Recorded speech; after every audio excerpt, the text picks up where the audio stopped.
এই সেন্টেন্সটার সাথে আমরা নিম্ন মধ্যবিত্তর একটু বেশি পরিচিত, যে ছেঁড়া কাঁথায় ঘুমিয়ে লাখ টাকার স্বপ্ন দেখো না। এখন এই লাইনটা কি আদৌ সত্য? না, আমরা ছোটবেলা থেকে এই লাইনটা শুনতেছি, আরও তার সাথে শুনতেছি যে বেশি টাকা ভালো না, অতিরিক্ত টাকা হলেই সুখ পাওয়া যায় না, বেশি টাকা হলে রাতে ঘুম হয় না, টাকা হলে মানুষ অহংকারী হয়ে যায়, আরও কত কিছু। কিন্তু দিন শেষে কঠিন বাস্তবতায় ভালো থাকার জন্য সেই টাকাই আমাদের প্রয়োজন। আমরা সেই টাকার জন্য নিজের লাইফটাকে ভালোভাবে লিড করতে পারি না, নিজের মৌলিক চাহিদাগুলো পূরণ করতে পারি না, স্বপ্নগুলো পূরণ করতে পারি না। দিন শেষে আমরাই অবহেলিত, লাঞ্ছিত এই ভদ্র সমাজে টাকার কাছে। এসব অযৌক্তিক কথা, এইসব বিশ্বাস ছোটবেলা থেকে আমাদের শেখানো হচ্ছে। আমরা যারা ইসলাম ধর্মের তারা অবশ্যই জানি যে ইসলামে কিছু ইবাদত শুধু ধনীদের জন্যই ফরজ করা হয়েছে। তাহলে গরিব থাকা কি আল্লাহর চাওয়া, নাকি সমাজের তৈরি একটি মিথ্যা বন্দিশালা? আজকের ভিডিওতে আমরা এই বিষয় নিয়েই জানবো। আশা করি আপনি ভিডিওটি শেষ পর্যন্ত দেখবেন এবং চ্যানেলটি সাবস্ক্রাইব করে আমাদের পাশেই থাকবেন। তো চলুন আর কথা না বাড়িয়ে শুরু করা যাক আজকের ভিডিও।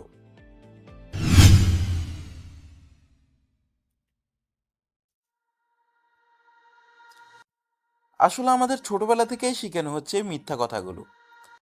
তোমাকে যখন ছোটবেলায় বলা হয়েছিল টাকা সুখ দেয় না, তখন কেউ বলে নাই যে মানুষ হজে যাচ্ছে সে ধনী বলেই যেতে পারছে, যে মানুষ জাকাত দিচ্ছে সে ধনী বলেই জাকাত দিচ্ছে, যে মানুষ মসজিদ বানাচ্ছে, এতিমখানা বানাচ্ছে সে ধনী বলেই বানাচ্ছে।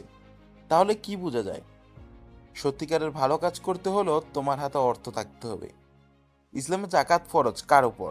ধনী ব্যক্তির উপর। হজ কার উপর? যার সামর্থ্য আছে তার উপর। একটা গরিব মানুষ জীবনে অনেক ইচ্ছা থাকলেও সে এই ইবাদতগুলো করতে পারে না, কারণ তার সামর্থ্য নেই। একজন লোক অসুস্থ হলে তার অপারেশন করতে লাখ লাখ টাকা লাগে। কেউ কেউ তো আবার টাকার অভাবে চিকিৎসাহীন মারা যায়। তাহলে কেন আমাদের বলা হয় সামর্থ্যবান না হওয়াই ভালো? আসলে এটা একটা ফাঁদ, একটা মানসিক জেল, যেখানে তুমি বাঁচো বেঁচে থাকার জন্য, নট বেড়ে ওঠার জন্য। তুমি কি জানো আমাদের ব্রেন আমাদের জীবনের সবচেয়ে বড় সম্পদ? কিন্তু দুঃখের বিষয় তুমি সেটাকে ব্যবহার করা শুধু ফ্রি ফায়ার খেলতে, রিলস দেখতে, আর দিন শেষে অন্যদের সফলতা দেখে আফসোস করতে। তুমি জানো ব্রেন একটা কোম্পানি, যতদিন না তুমি সেটা মনিটাইজ করতে শিখবে ততদিন তুমি অন্যদের কোম্পানির জন্য কাজ করেই যাবে। আসলে দোষটা তোমার না, দোষটা আমারও না, দোষটা আমাদের কারোরই না, দোষটা হচ্ছে আমাদের এই শিক্ষা ব্যবস্থার। কারণ তারা আমাদের এগুলো শেখায়নি। আর এই এডুকেশন সিস্টেমটা প্রায় 200 বছর পুরনো। যদি আমরা ইতিহাসের দিকে তাকাই তাহলে আমরা দেখতে পাই এই দেশকে শাসন করেছে, এমনকি শোষণও করেছিল ব্রিটিশরা। আর আমরা তাদের গোলামি করার জন্যই তারা এই সিস্টেমটা তৈরি করেছে।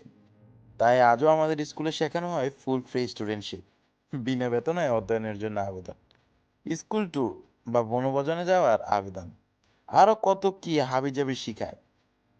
আর এগুলো শেখানোর মানে হচ্ছে আমরা যাতে অনুরোধ করতে শিখি, তাদের গোলামি করি, এই সিস্টেমটার বাইরে যেতে না পারি, এই সিস্টেমটার বাইরে চিন্তা না করতে পারি, তাদের বিরুদ্ধে কথা না বলতে পারি, যেন তুমি কখনো তোমার নিজের ক্ষমতা বুঝতে না পারো, আরো কত কি। আমরা যদি বাইরের কান্ট্রিগুলোর দিকে তাকাই তাহলে দেখি যে তারা 16 থেকে 17 বছর বয়সে মিলিনিয়ার, ছোট ছোট বাচ্চারা পর্যন্ত কোনো না কোনো প্রতিষ্ঠানের মালিক বা কোনো না কোনো সিস্টেম তৈরি করে আজ কোটিপতি। আর বাংলাদেশের মানুষ 15 থেকে 20 হাজার টাকার অনিশ্চিত চাকরির জন্য 16 থেকে 17 বছর শুধু পড়াশোনাই করায়। কেউ কেউ তো আবার স্মার্ট ডিগ্রি অর্জন করে, এমবিএ, বিবিএ, তারপরেও তার চিন্তাধারার কোনো পরিবর্তন হয় না।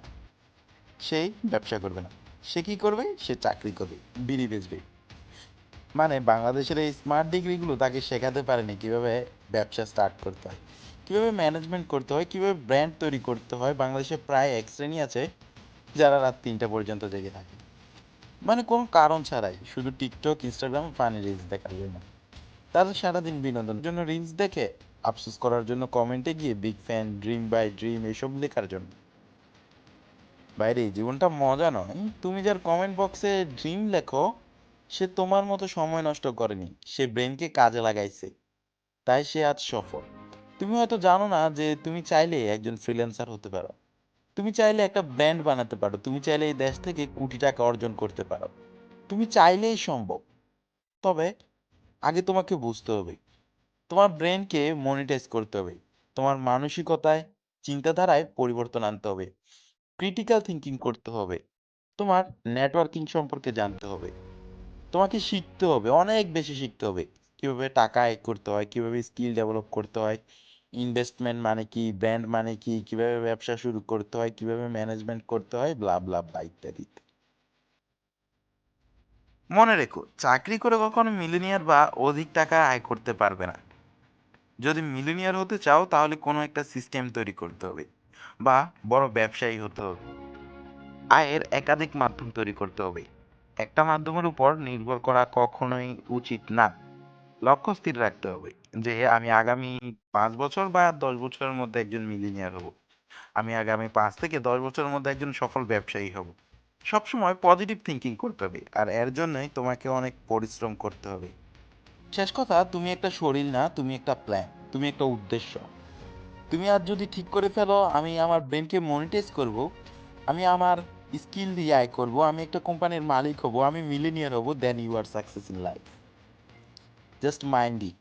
তুমি যদি না বদলাও তাহলে কেউ এসে তোমার জীবন বদলে দেবে না। তুই চিন্তাধারা বদলাও, তোমার জীবন বদলে যাবে। অতিরিক্ত না ভেবে আজ থেকে শুরু করো, যা খুশি তাই করো, শিখো শিখো শিখো। সো, যদি ভিডিওটা ভালো লাগে অবশ্যই চ্যানেলটি সাবস্ক্রাইব করে আমাদের পাশেই থাকো, আর একটি শেয়ার করে অন্যদের দেখার সুযোগ করে দাও। ধন্যবাদ।